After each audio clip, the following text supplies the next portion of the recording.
And now I would give word to, I guess Lina should be the first one, right? Lina Unt is the head of the art and design curriculum. Hello, everyone. Is the sound okay? Yeah, it is all right. Keep talking. Yeah. Oh, yeah, I will. Thank you, everybody, for taking an interest in our doctoral studies.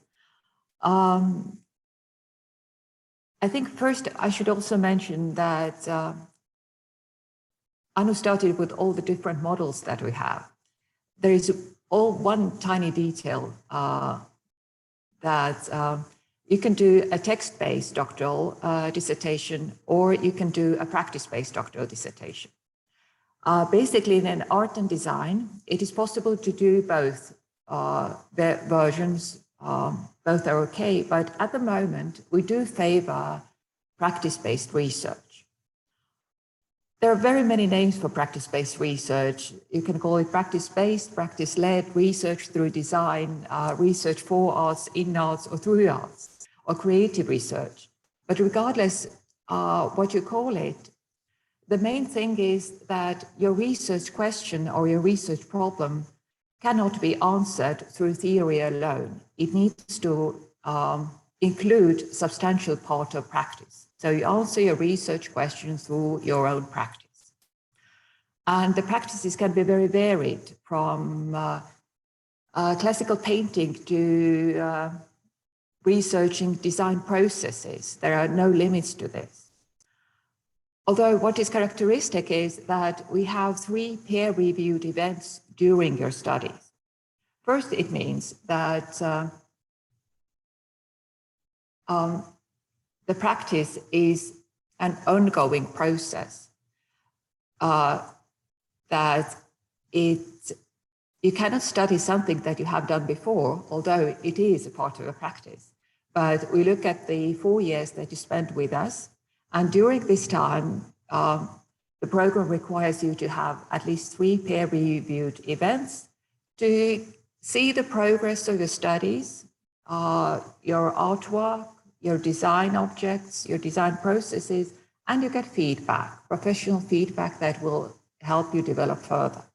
So at the end, you have your creative practice and a text, which is about 200,000 character marks that will be defended like any normal dissertation. One of the questions that I'm asked very often is, do we do online studies? Unfortunately not. Your studies should be at least partly carried out in Estonia, in EKA. And the studies do not focus,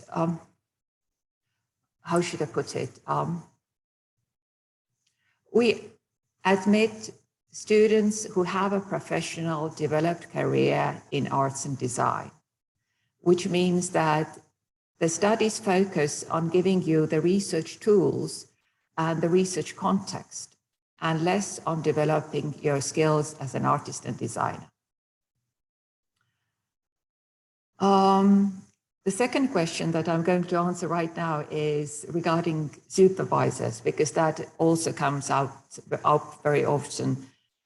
You can apply without having a supervisor, but I strongly recommend at least to talk to someone, to have a professor, somebody in research to give feedback on a project, because that helps a lot.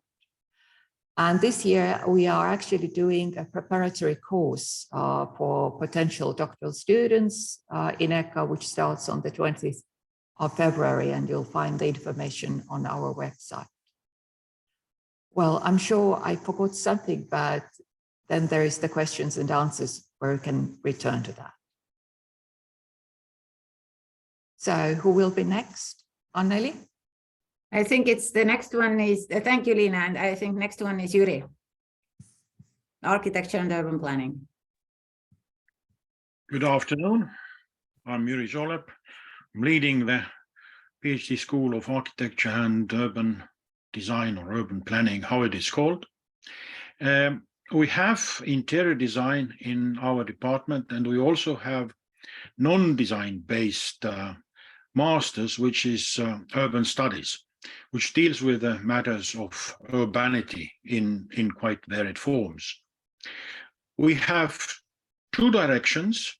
So it is also text-based research, the traditional one, with within the theme of history, theory, and philosophy of architecture and planning. And then we have design-based research as in arts, fine arts, and design department. It also is divided into two. One of them is called creative practice research, which means that you have substantial body of creative work of yourself and you want to make sense in it and create that into a theory-based, thoroughly worked through understanding of creative processes. Or the other one might be also research by design, as it is traditionally called. It is then a major design project that will help to answer the questions, theoretical and practical questions of creation. So these are two. And the text-based research, usually somewhere between 300,000 to 400,000 characters, can be done as a monograph. So you create a new work as your PhD dissertation, or it can be a series of published articles. That's also a possibility.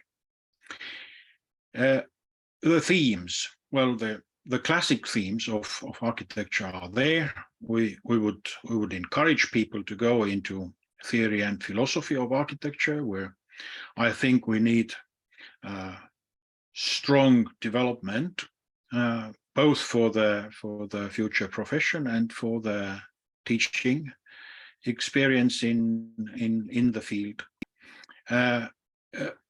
But we also have woodworking or timber industry based laboratory. So if the questions of sustainability, and especially in the sphere of timber, are interest of yours, then I would recommend to apply in these fields. The other fields are not so much covered by our expertise. So I have been, unfortunately, had to turn down several interesting ideas in other spheres of architecture and urban planning concerning the matters of sustainability and other issues that are very current. Unfortunately, our expertise as tutors is limited there. We just more advertising.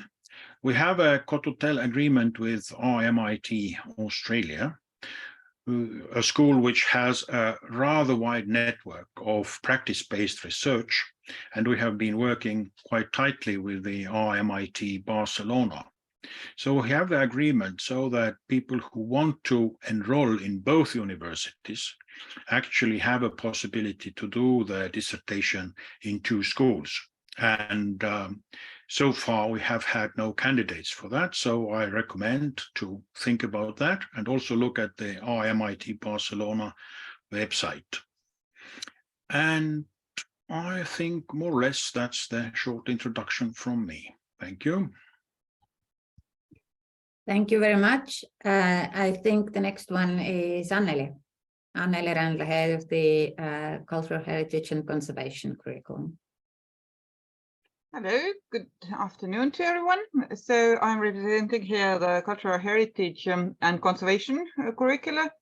This is a relatively broad curricula, well, like art and design would be. So we actually deal with all aspects of cultural heritage. We have limited ourselves more to material cultural heritage. So if you are really interested in intangible cultural heritage, then this is not the place.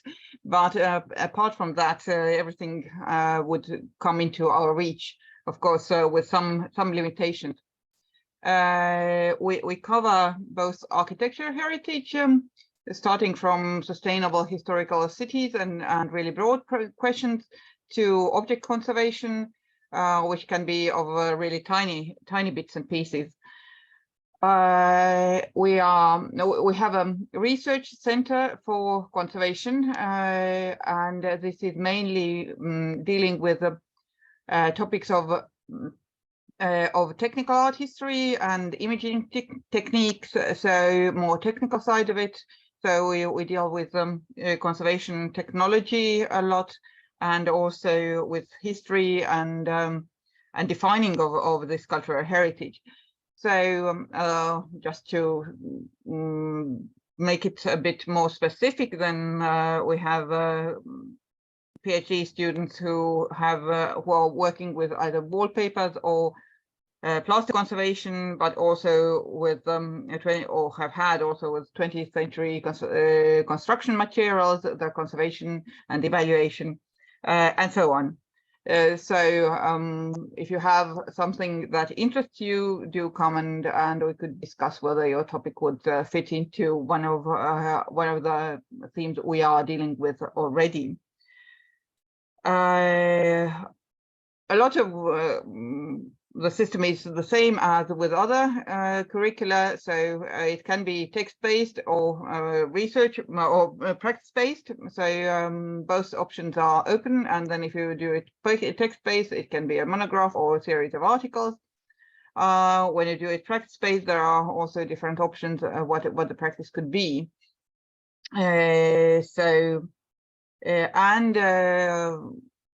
The main, well, most of the curricula is the same for all.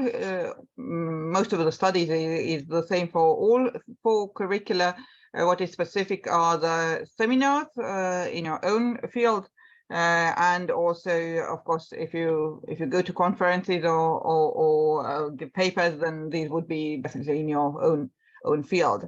So a lot of it is individual work with your supervisor, and I would repeat what Lina already said, that if you apply, it would be good if you had a supervisor already. If not, we will not turn you down, but it would be a really good idea to find someone to talk to before you apply already, so you have some idea of what the cooperation might be like. Well, I think that's all at the moment. If there are questions, then later on I could answer. Thank you very much, Anneli. And now, last but not least, Andres Kurg and Art History and Visual Culture. Hello, good afternoon, everybody. So my name is Andres Kurg. I'm the head of the PhD program in Art History and Visual Culture, and we are mostly looking for students who have a deep interest in art history, architectural history, design history, or different areas of visual culture. And our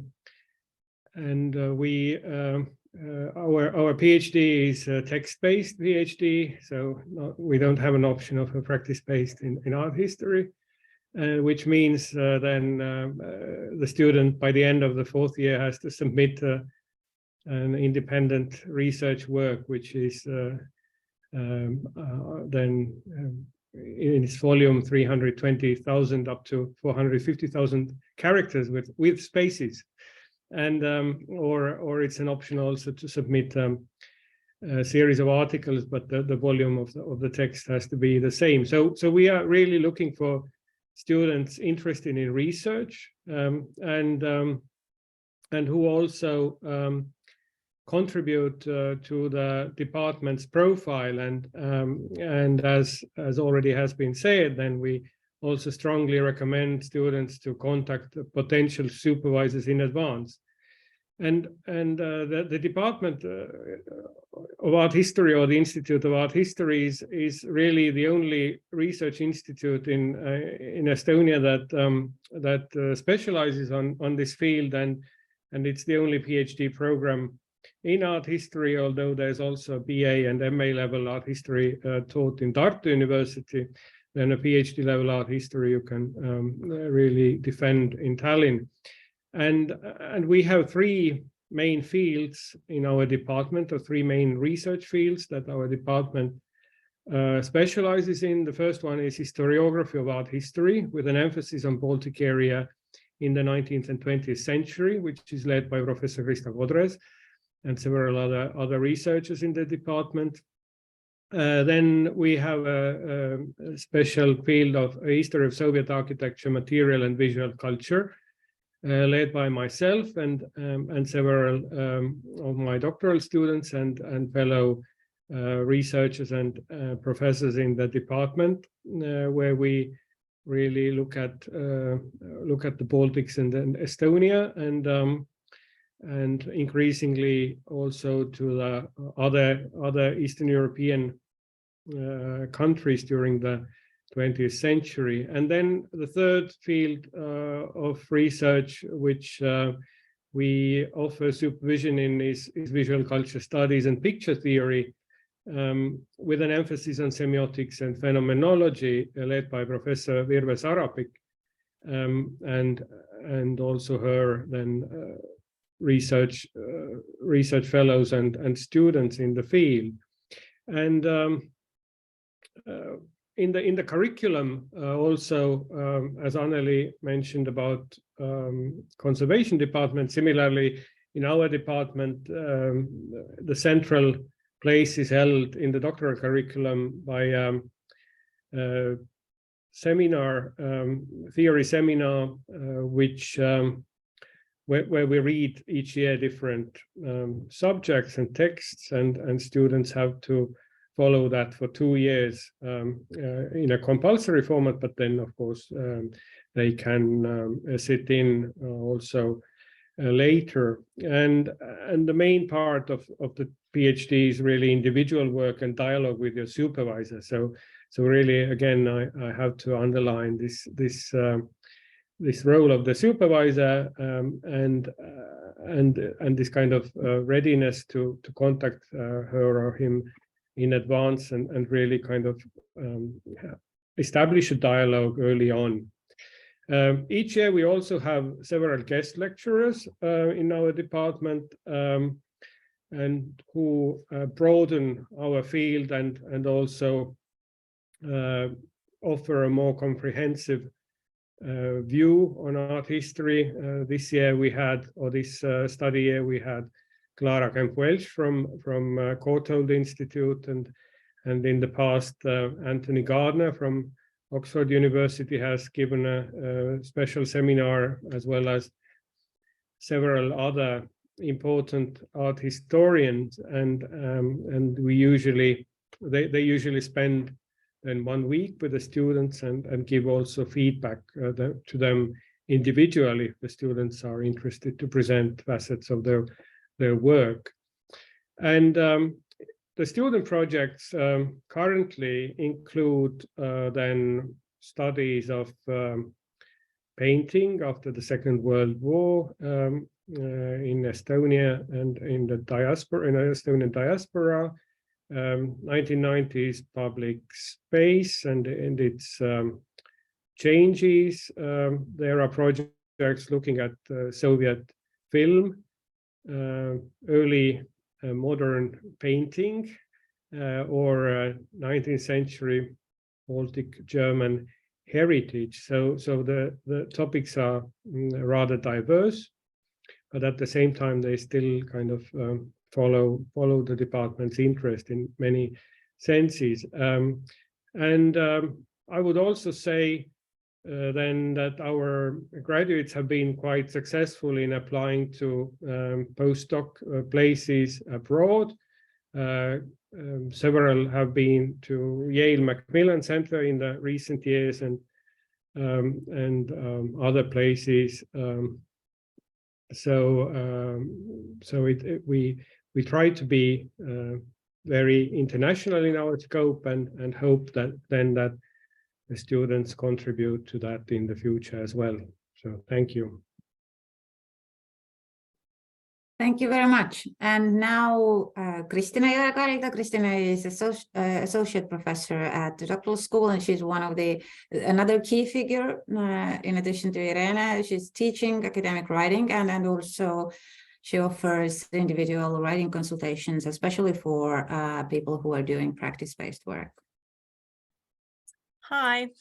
You might be pretty confused by now. As you heard from the heads of curricula, we have many options to choose from in terms of topics as well as formats. So indeed, consulting with someone which option would best work for you would be very beneficial. And as you can see from the screen here, there will be many applicants. So also having a supervisor or a candidate for a supervisor with whom you can really discuss it in several stages gives you better chances. How to do that, how to contact this or find this person even. Browse through our webpage first. We have profiles for each scholar with their specialties, their publication lists. Look at the grants, the teams of researchers that we already have. Perhaps this kind of addresses the topics that you're interested in. Plus, the more informed you are about the institutions where you're applying, the better the chances to kind of get a sense of how this institution is operating, its research field is operating. Also, you can read the dissertations defended in your field in our academy. Most of them, full texts, are online in EKA Doctoral School's webpage, or find dissertations published and defended elsewhere. You can come and listen to the defenses, of course. We have one coming up on 21st of February by Anders Härm. It's open for public, all of them are. We also have the annual doctoral school conferences. So in the second or third year of studies, each doctoral student will have to present in which stage the research is in, or which kind of problems they are tackling at the moment. And on 13th of April, we're going to have the next one in EKA main building. You're most welcome to come and listen and get to know what our doctoral students do and shape your own project accordingly.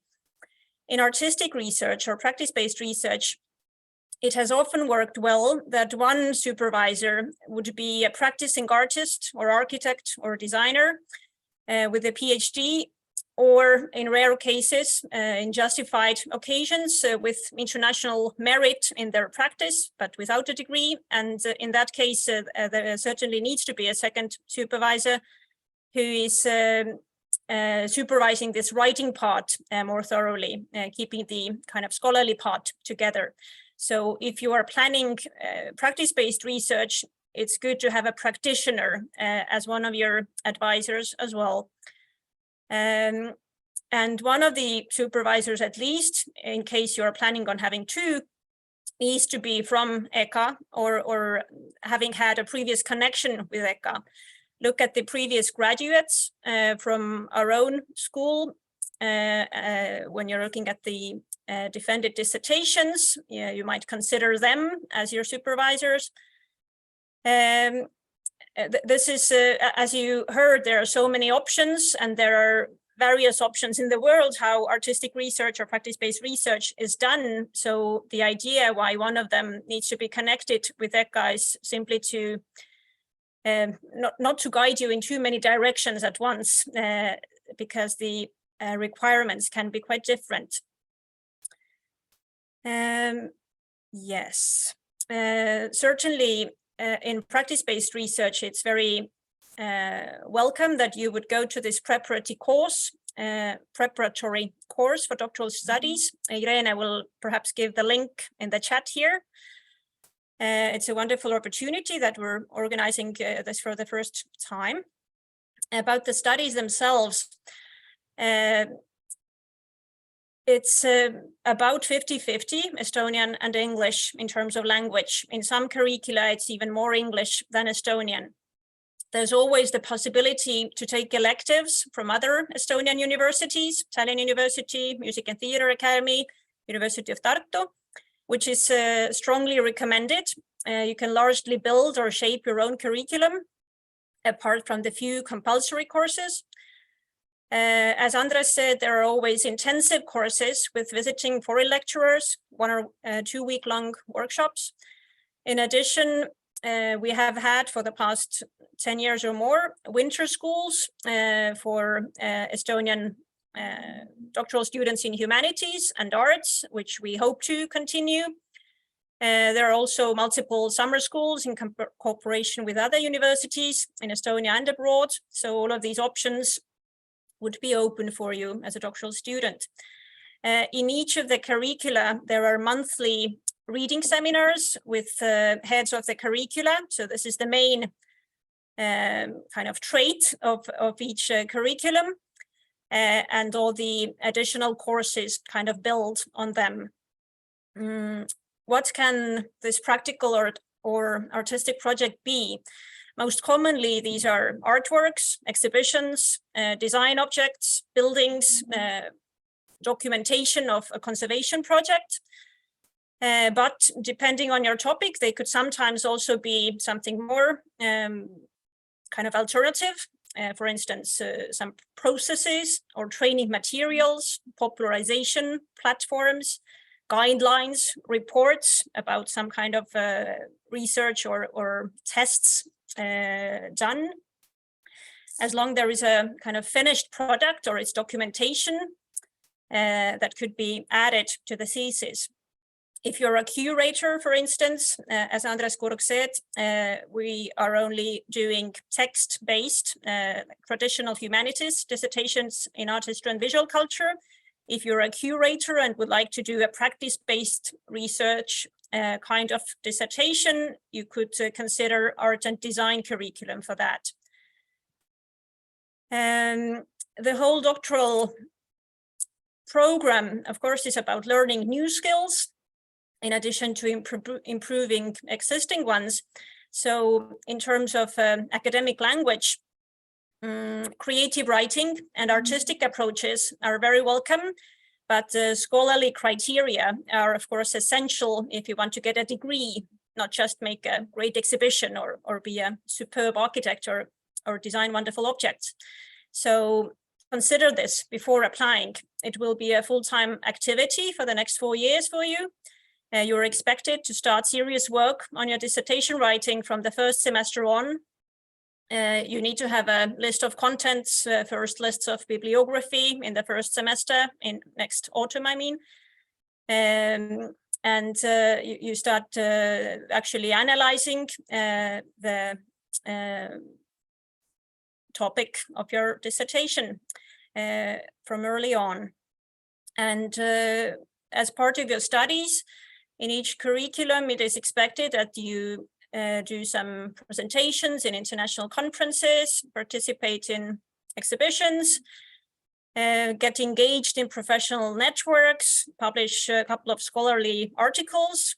Those are not so essential for practice-based research, but in any case, doctoral studies means professionalizing and kind of taking additional steps compared to what you could do without being involved in the studies. I will teach academic writing in the first semester of your studies and will be in charge of that. And especially I have focused on how to put this text part together with the creative part in artistic and practice-based research. In text-based solutions in art history and visual culture, especially, there are also several options. The basic one is a monograph, but also compendium of articles or article-style dissertations are accepted. We have many that have been defended this way. And during the studies, we will guide you each step of the way. Our approach in the whole academy is very personal. We have small intimate groups and each voice will be heard to shape the program of the seminars or the way the studies are conducted.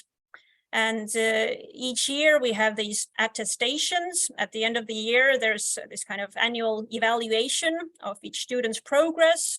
So this is this platform where the students always get thorough in-person feedback for the status quo of their dissertation.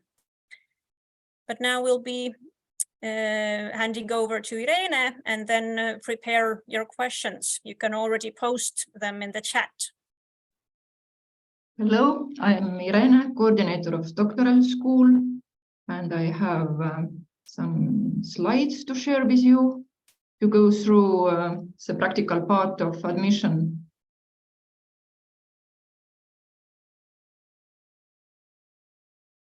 Do you see? Is it correct? So this year we have admission, only one admission period, and it's started from 1st of February. You have to apply until the end of March. It's very important to Estonian candidates that we don't have this year admission period in June. So this is only one period where you can apply. Estonian candidates have to apply in size, and international candidates have to apply via Dream Apply. And those international candidates who have studied in Estonia can also apply in size. So be careful about this, where to upload your documents. International candidates also have application fee, 60 euros, that has to be paid in applying. Documents that we ask to upload are your diplomas, both bachelor and master degree, and transcript of records. If you have a diploma not in English, then it has to be translated and confirmed by notary. Then you have to upload the certificate of English skills. Please check all the requirements from our website. In case you have studied fully in English in your master or bachelor degree, then you don't have to add certificate, but please check exact requirements. Then you have to add portfolio or defended master thesis, your CV, motivation letter, and project of the doctoral thesis. In our website, we have also some guidelines for art and design program and for architecture and urban planning, and also the general one for art history and visual culture and conservation and heritage studies. Then supervisor's CV, if you have one.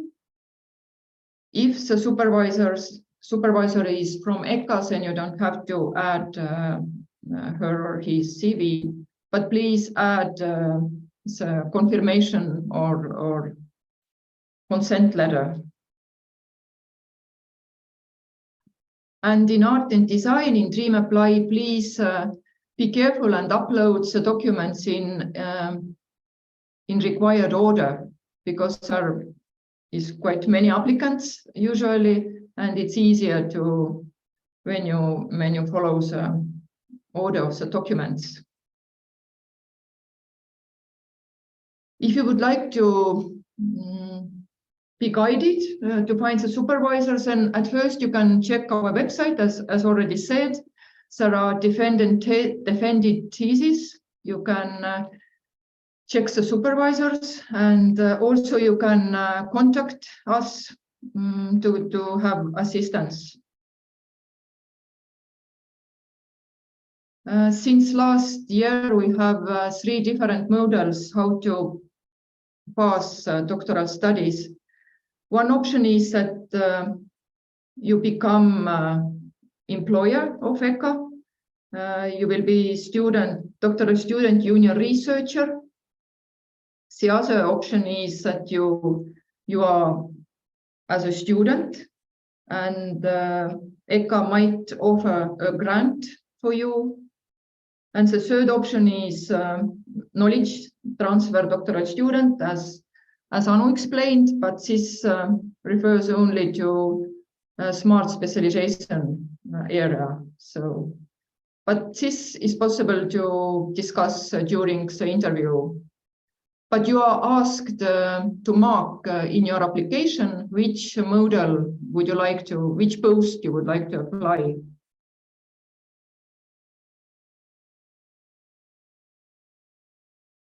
After you will be invited to the interviews based on the documents, and interviews will take place in the second half of April. Here are the dates for the interviews.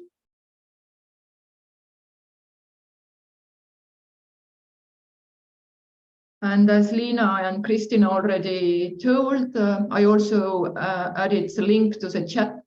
We will have a preparation course for doctoral studies. It consists 7 meetings between 20th of February till 17th of March. And you will get to know about EKA doctoral studies and how to write proposal. And it's meant to those students who would like to do artistic research or practice-based research. And you will find also the info from EKA webpage. On the first page, there is calendar and the course is advertised there, so it should be easy to find. All that goes to admission, please go to admission, EKA admission web, and also quite a lot of information is doctoral school website that is under research and development. There is doctoral school and also info about studies and also document forms, and you can get to know about the studies in EKA. That's all at the moment. Now you are welcome to come with questions.